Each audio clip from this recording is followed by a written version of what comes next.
मेरा नाम है डॉक्टर सुरेश गवई, समाज सेवी। गवई जी, यहाँ जंतर मंतर से क्या मैसेज देना चाहते हैं और किस लिए बैठे हैं आप? देखो, आज आप देख रहे पूरे भारत की परिस्थिति क्या है। पूरे भारत के अंदर आप देख रहे दंगे फसाद, महंगाई, बेरोज़गारी और जो भारत का जीडीपी रेट है बहुत गिर चुका है। इसकी वजह से आज भारत की जो मिडिल क्लास समाज है, गरीब समाज है, अपर समाज है, बहुत दुखी है। तो इसकी जिम्मेदार कौन बनते हैं? इसकी जिम्मेदार बनते हैं केंद्र सरकार, भारत के प्राइम मिनिस्टर। इस समय भारत का जो स्थिति है उसके लिए जिम्मेदार कौन है? इसके लिए जिम्मेदार पूरी भारत के केंद्र सरकार है। और वो जो उनकी नीतियाँ जो पॉलिसी है देश के गरीबों के विरोध में, जो मिडिल क्लास के विरोध में, वो पूरे विरोध में चल रही है। इसलिए आज का देश का जो 140 करोड़ जो समाज है वो आज दुखी है। इसलिए चाहता हूँ कि इस वक्त मैं चाहता हूँ कि जंतर मंच से पूरे भारतवासियों को मैसेज देना चाहता हूँ कि मोदी सरकार ने इस्तीफा देना चाहिए, अदरवाइज़ कुर्सी खाली करना चाहिए। अगर आपसे देश संभालना नहीं होता है तो आप कुर्सी खाली करिए, हम दूसरे को पराया करेंगे। इस समय क्या कारण है कि ईवीएम के जो आप मुद्दा उठाए थे पहले, वो सभी पार्टियां खामोश है, ईवीएम पे कुछ नहीं बोल रही हैं? देखो, ईवीएम पे क्या हो गया मालूम है कि ईवीएम पे हमने 2018 के अंदर ईवीएम तोड़ा था जंतर मंतर पे। उसके बाद में ईवीएम के विरोध में बहुत बड़ा जागरण हुआ, आंदोलन हुआ।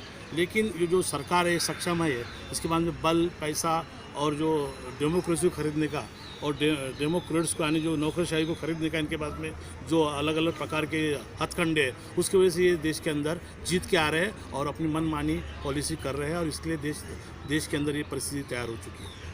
तो इस समय ओबीसी और दलित वर्ग को गुमराह किया जा रहा है। हाँ, आपको उस पे क्या कारण है और क्यों गुमराह हो रहे हैं? क्योंकि मैं गरीब जो भारत का जो 80% जो प्रतिशत लोग हैं वो गरीब है, मजदूर है, मजबूर है। वो बोल नहीं पाते, उनको कमाने के लिए साधन नहीं है। आज पूरे देश के अंदर 12,000 करोड़ नौकरियां गई है और मोदी साहब ने 2,000 करोड़ नौकरी देने की बात किया था, लेकिन पूरे 12,000 नौकरियां घट चुकी है। तो यहाँ का जो दलित, ओबीसी, मुस्लिम समाज आज ये बेरोजगार है और उनके पास में खाने के लिए, पीने के लिए, रहने के लिए मकान, रोटी रोजी मकान नहीं है। और मैं चाहता हूँ कि भारत के अंदर जो ये हो रहा है, ये मोदी सरकार के आके खुलना चाहिए। सिर्फ मोदी सरकार जुमले बनाते हैं, वोकल, लोकल, ट्रांसफार्मर, रिफॉर्मर, ये सब चीज़ा बनाने के लोग जुमले करते हैं और लोग उसमें फंस जाते हैं। और बहुजन समाज पहले पढ़ा लिखा नहीं है, गरीब है बेचारा, उनको साधन संपत्ति नहीं है। और कोरोना के बाद तो देश के अंदर 80% लोग आज गरीब हो चुके हैं, आर्थिक कमज़ोर हो चुके हैं।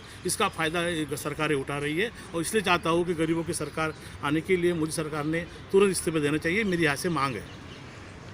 24 में जो चुनाव होना है अभी, उसकी तैयारी अभी से शुरू हो गई है।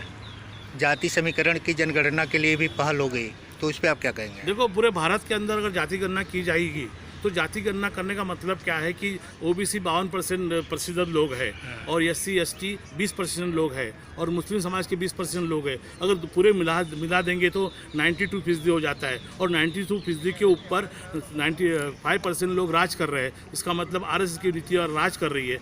तो अगर जनगणना हो जाती है तो दूध का दूध पानी हो जाएगा। जिसकी संख्या ज़्यादा है उसको सरकार में आएंगे और ये होने देते नहीं, क्योंकि इनके हाथ के अंदर बल, उनके हाथ के अंदर पैसा, मसल्स, पावर, मीडिया, सब कुछ इसके हाथ के अंदर है। और ये चाहते हैं कि ऐसा नहीं हो, लेकिन अगर जनगणना हो जाती है तो इसके अंदर दूध का दूध पानी हो जाएगा। और यहाँ के जो 5% लोग समाज के ऊपर अन्याय अत्याचार कर रहे हैं, गरीबों का शोषण कर रहे हैं, गरीबों का खून चूस रहे हैं, महंगाई, बेरोजगारी, आज की आर्थिक परिस्थिति PDP गिर चुकी है। और आज इतनी हालत ख़राब है देश की कि 2 वक्त का 200 रुपये का वो तेल नहीं खरीद पाते, 100 रुपये की दाल नहीं खरीद पाते। इतनी अवस्था ख़राब है और 1,000 रुपये का सिलेंडर हो चुका है। कैसा जिएगा लोग इस महंगाई के अंदर? भारत के अंदर इतना पैसा है कि आप निकालने गए तो 1-2 मंदिर अगर बंद कर दिया, सब साईं बाबा मंदिर हो गया, गोल्डन टेम्पल हुआ, जो भी टेम्पल है बड़े बड़े, उससे अब्दुल रुपये करोड़ रुपये है। और यहाँ के भारत के सरकार के अंदर, भारत सरकार ने जब 2014 से 2012-13 के अंदर जब ब्लैक मनी की बात की थी भारत सरकार ने कि हम ब्लैक मनी लाएंगे और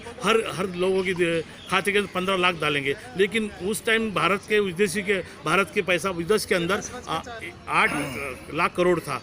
आज के डेट में, आज 2022 के अंदर भारत का जो ब्लैक मनी है पूरा देश के बाहर 50 से 60 लाख करोड़ पैसा ब्लैक मनी वहाँ जमा हो चुका है और इसका जिम्मेदार मोदी सरकार है। और मैं चाहता हूँ कि मोदी सरकार ब्लैक मनी नहीं ला सकते तो इन्होंने भारत से प्राइम मिनिस्टर पद से इस्तीफा देना चाहिए। ये मेरी पुरजोर से मांग है।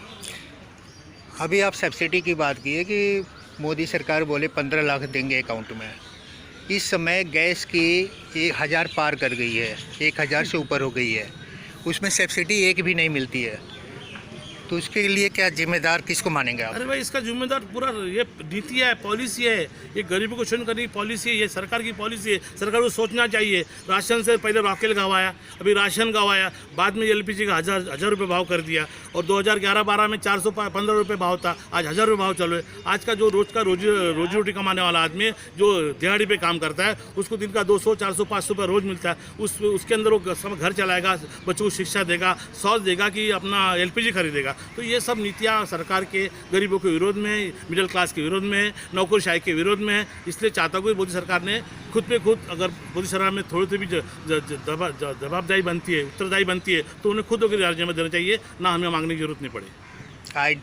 आईडीए और डीडीए सर, वो भारतीय जो मतदाता हैं उनसे आप क्या अपील करेंगे? मैं पूरे भारत के अंदर जो आईडीए के लोग हैं और डीडीए के लोग हैं, आईडीए के लोग, इसका मतलब क्या है, Indian democracy alliances, Indian democracy जितने राजनीतिक पार्टियाँ बहुजनों की, उसके अंदर एससी पार्टियाँ, ओबीसी पार्टियाँ, मुस्लिम पार्टियाँ, मैं इसके सब पार्टियों को अपील करता हूँ, अगर आपको सत्ता में आना है तो आपको एकजुट होकर बीजेपी सरकार को गिराने के लिए आपको आईडीए में गठबंधन में आके सब पार्टियाँ, राजनीतिक पार्टियाँ, ओबीसी की पार्टियाँ, मुस्लिम पार्टियाँ, एससी पार्टियाँ, जितनी भी राजनीतिक पार्टियाँ एक होकर लड़े तो आपकी सरकार आएंगी, तो गरीबों का खाना जीना मिल जाएगा, पीना मिल जाएगा।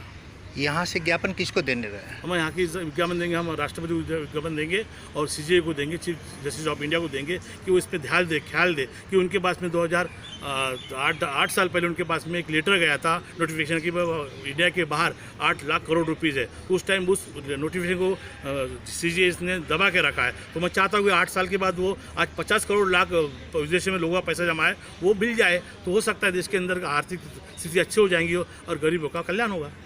अगर इसके बाद भी आपके पास कोई डिमांड ना आए, डिमांड पूरा ना हो, तो क्या करेंगे? हम पूरे भारतवर्ष से इसके जन आंदोलन करेंगे। जन आंदोलन करके जैसे हमने अंग्रेजों को भगाया था 1947 में, वैसे ही हम लोग यहाँ के जो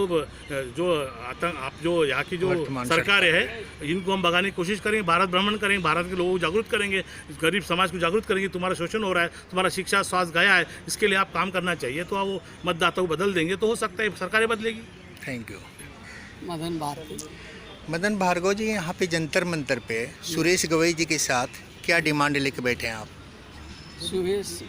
डॉक्टर सुरेश गवई जी का और हमारा विचार जो है एक ही मिलता है, क्योंकि भारतवर्ष में जब से मनुवादी लोग आ गए, तो उसके बाद में मेरे जीवन काल में ही ये घटनाएं घटी है कि उन लोग को पढ़ने को देना नहीं तो आज एशिया जो है, भारत जो है दुनिया का सर्वश्रेष्ठ होता था। तो इस तरीके से जो गरीबों को, वंचितों को और लो कास्ट को जो दबाया गया, तो उसके वजह से भारत पीछे रह गया और अमेरिका आगे चला गया। भारत के अंदर महंगाई, बेरोजगारी, मैं आपको सिंधु बॉर्डर में 1 साल रहा, बढ़ गया है किसानों के साथ, किसानों के साथ। तो वहाँ तो पहला तो लंगर जला दिया, जहाँ 1-1.5 हजार आदमी खाना खाते थे। बढ़ गई चुकी है, इसलिए बंगला साहब से वो लंगर चालू था। उसके बाद में हमारे जो सरदारों का जो टेंट था, दे नहीं पा रहे, वो सारे जला दिया। तो हम लोग तो बच गए, हम फिर वो जगह छोड़ के और कहीं चले गए। और ये लोगों ने इतना अत्याचार किया है, तो अभी उसका कोई सीमा नहीं है। बाकी तो आपको पता ही है, आपको क्या लगता है ये किसान आंदोलन में क्या हुआ, ये ज्यादा बढ़ा दी है? ये देखो, इस समय जो है मोदी सरकार जो धर्म को लेकर के इन्होंने ये वादी पे तो ये आए चुनाव जीतने की गुरु मंत्र अपने कार्यकर्ताओं को दे रहे हैं। मोदी सरकार वो मंत्र क्या यही है कि आप ब्लॉक स्तर पे, जिला स्तर पे FIR दर्ज करो और कोर्ट में जाके अपील करो, पिटीशन दायर करो। आदमी लोग का दिमाग डाइवर्ट करने के लिए।